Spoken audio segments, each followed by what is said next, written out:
देखिए, कल काफी महत्वपूर्ण बैठक हुई युद्ध को लेकर और इसी से ये डिसाइड होने वाला था कि क्या ये युद्ध रुकेगा या फिर और बढ़ सकता है।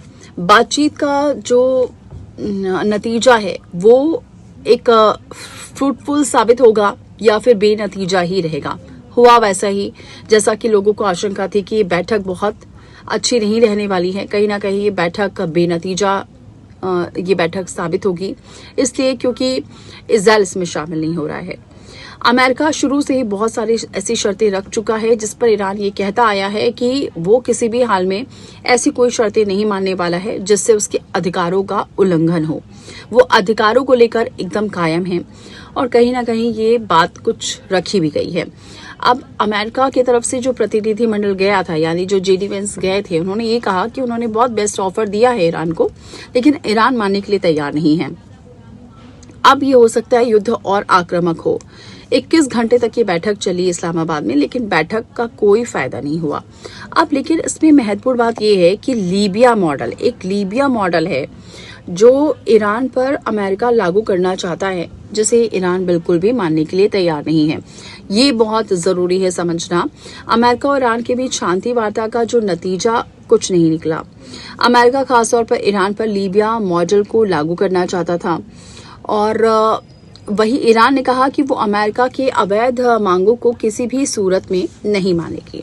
अब जानते हैं लीबिया मॉडल आखिर क्या है। ये एक ऐसी रणनीति है जिसका मकसद सैन्य बल के बजाय कूटनीतिक दबाव के जरिए तेहरान की परमाणु क्षमताओं को खत्म करना है। अगर ईरान अमेरिका के लीबिया मॉडल को मान लेता है तो उसे परमाणु कार्यक्रम को खुद से बंद करना होगा।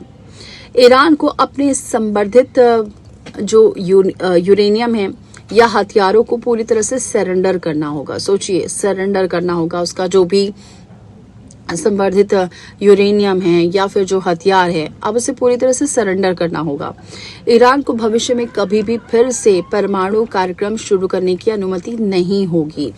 लीबिया मॉडल के तहत अंतर्राष्ट्रीय जो संस्थाएं हैं उसके द्वारा निरीक्षण की अनुमति होगी, यानी ईरान में परमाणु जो परीक्षण हो रहा है या नहीं हो रहा है, इसको लेकर भी वहां अंतर्राष्ट्रीय जो संगठन है वो जाकर निरीक्षण कर सकते हैं। तो परमाणु कार्यक्रम बंद होने के बदले उसे आर्थिक राहत जरूर दी जाएगी।